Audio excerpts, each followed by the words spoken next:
Assalamu alaikum. No Islã, assim como no cristianismo, nós temos a vida após a morte, e nela a gente tem o que a gente chama de acerto de contas. Tem um processo bem detalhado através do qual uma alma passa da vida para a morte, mas a gente vai tratar hoje só do destino final, e também que os motivos pelo qual uma alma é punida ou recompensada de uma maneira boa nem sempre tem a ver com a dicotomia do mocinho e do vilão. No Alcorão, a ordem das palavras é muito importante, porque a nossa habilidade discursiva vem da razão, e a razão, por sua vez, também é uma criação de Deus, e ele sempre sabe o melhor discurso através do qual se expressar e ensinar. Como Deus não é mentiroso, a gente sempre vê a menção das duas opções que nós temos aqui nessa vida. Então assim, a ideia é que a gente nunca vai receber aquilo que a gente não busca e aquilo que a gente não atrai para nós mesmos. Tanto é que a gente vê várias vezes mencionado no Alcorão a palavra retribuição, que nem sempre é uma punição e nem sempre é uma recompensa, mas é uma coisa justa, é uma retribuição.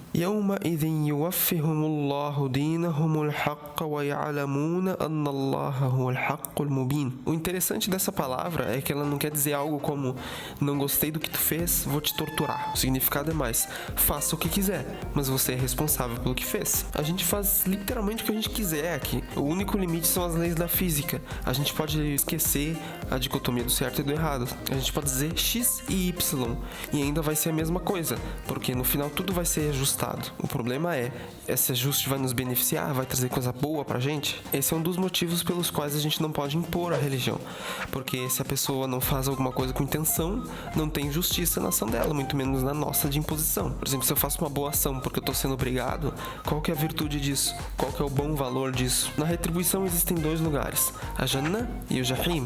A primeira é uma retribuição desejável, a segunda nem tanto. A palavra árabe Jannah vem da raiz de 3 letras, Jin, Nun, Nun. E essa raiz é relacionada à cobertura.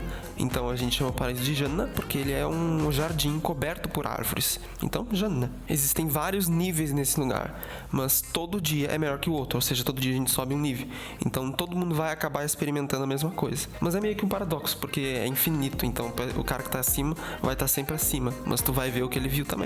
A gente não entra na Jannah pelas nossas ações, mas pela misericórdia de Deus. A ideia por trás disso é que Deus é tão perfeito que ele nos criou somente para pôr em prática o amor e a misericórdia, mas isso só para aqueles que buscam, para aqueles que querem, porque nem Deus impõe alguma coisa. Então a gente tem que desejar isso, e isso inclui fazer o bem, e esse bem não está diretamente relacionado às nossas noções humanas, porque a moralidade que a gente tem aqui é completamente relativa. Muitas vezes a nossa cultura nos leva a fazer coisas injustas e a gente não vai saber, porque é a nossa cultura. A gente vai ficar tipo, mas é tão certo, qual que é o problema disso? A palavra árabe Jahim vem da raiz Jim, Ha, Mim, que tem relação com uma brasa ardente, algo que ferve. Também é chamado de Jahannam, Sa'ir ou simplesmente Nar. Nas narrativas proféticas a gente descobre que Deus criou primeiro o paraíso, aquilo que ele mais desejava no final. Mas como ele não pode impor a misericórdia, ele criou um inferno para aqueles que não querem misericórdia alguma, para aqueles que não desejam bem. Então o fogo ele está cercado de indiferenças,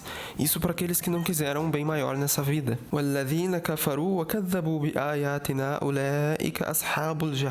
Na prática, o inferno é somente aquilo que sobrou para as pessoas que não se esforçaram pelo próprio bem. A gente não pode dizer que isso é culpa de Deus, porque se uma pessoa ela não tem a capacidade de julgar, por exemplo, ela tem um problema mental e ela não consegue diferenciar o certo do errado, Deus ele vai colocar essa pessoa no fogo, mas o fogo vai ser inofensivo para ela. Então ele vai colocar essa pessoa na Jannah e todas as coisas que ela fez serão perdoadas, exceto aquilo que ela teve a capacidade de julgar. O erro recai somente sobre aquelas pessoas que fazem o mal intencionalmente ou negligenciaram fazer o bem por algum outro motivo.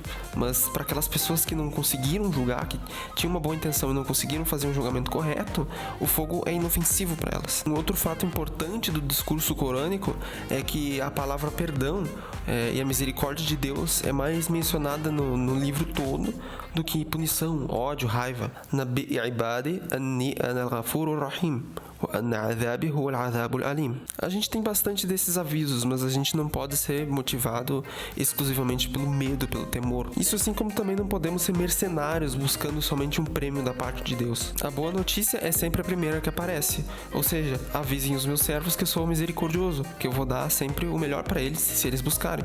E a segunda notificação é só um aviso de esclarecimento. Assim, se você não fizer isso, a única coisa que sobra é isso. Se tu não quer misericórdia, a única coisa que sobra é sofrimento. O que mais teria fora da misericórdia? Pra gente se dar bem, a gente tem que fazer o que é chamado de hasanat. São boas ações, mas o valor delas está no âmbito imaterial. O único meio através do qual a gente pode fazer essas hasanat é no meio físico. Mas o valor delas, que nem eu disse, ele vai se refletir depois dessa vida. É uma espécie de investimento que a gente faz por vida após a morte. O Islã é o equilíbrio entre akhirah e dunya, ou seja, a gente faz o bem pelo próximo e por nós mesmos. É um ciclo. A gente pode chamar isso de altruísmo egoísta, ou seja, tu quer o bem do próximo porque tu sabe que isso é bom pra todo mundo, ou seja, tu vai beneficiar aquela pessoa em vida e isso vai te beneficiar após a morte. E também vai te beneficiar em vida porque tu vai ter uma moral boa, tu não vai ficar com peso na consciência. Graças a Deus a gente foi criado com empatia, então pra nós também é uma coisa boa. Então por isso que é uma coisa tão perfeita. A gente tem que forçar bastante pra ser ruim, tem que esquecer empatia, tem que ser bem negligente. Mas afinal, o que é o bem na verdade? Uma oração é considerada uma caridade, assim como tu sorrir pro teu amigo quando tu vê ele na rua, ou doar um agasalho pra caridade, ou dizer uma palavra de motivação. Tudo é caridade. Não envolve só beneficiar o próximo. Às vezes tu beneficiar a si mesmo é uma caridade também. Escovar os dentes, tomar um banho, tomar um copo d'água, tudo isso também é uma caridade. A gente está beneficiando nós mesmos. Estamos preservando o corpo. Isso é uma coisa boa. A gente preserva o corpo do outro, a gente preserva também o nosso próprio corpo. Qualquer atitude que nos cause algum tipo de prejuízo desnecessário é uma má ação. Então a gente tem que evitar isso ao máximo. É um extremismo, na verdade. Por exemplo, quando a gente vê uns doidos aí do Estado Islâmico se explodindo com pessoas inocentes, é uma coisa que está prejudicando a ele e a outras pessoas, né? Ele é um suicida, simplesmente, ele não é um mártir. Mas claro, sempre existe alguns parâmetros a serem seguidos. Por exemplo, se tu morre em batalha defendendo a tua família, tu vai estar prejudicando o teu corpo, mas tu vai estar fazendo isso por uma causa maior. Então aí já é outro nível, outro parâmetro a ser seguido. O primeiro pilar de uma boa ação é niyya, ou seja, uma tradução boa é intenção.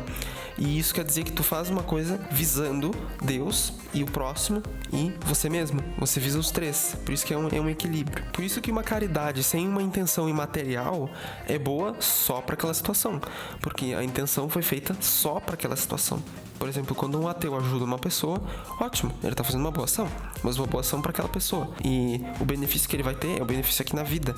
Mas aí, claro, Deus vai julgar se ele teve a capacidade de fazer esse julgamento que eu tô fazendo agora, ou se ele tinha uma intenção ruim. Pessoal, deixa, não vou nem me preocupar com isso. Isso tudo quer dizer que no âmbito intangível, ele não vai ter a conexão da niyya, da intenção. Deus, ele não impõe a própria misericórdia sobre as outras pessoas. Ele dá para quem busca, ele dá para quem quer. Mas no final a gente não pode julgar pessoa por pessoa, a gente julga uma situação geral. Allahu Ya'lam. Isso porque talvez um ateu que não fez nada de bom na vida vá pra Jannah e um muçulmano que passou a vida inteira fazendo caridade vai direto pro último nível do inferno. Isso porque Deus disse: قل كل يعمل على شاكلته فربكم أعلم بمن هو أهدى سبيلا. Então tem mais esclarecimentos interessantes nesse vídeo aqui, eu recomendo bastante.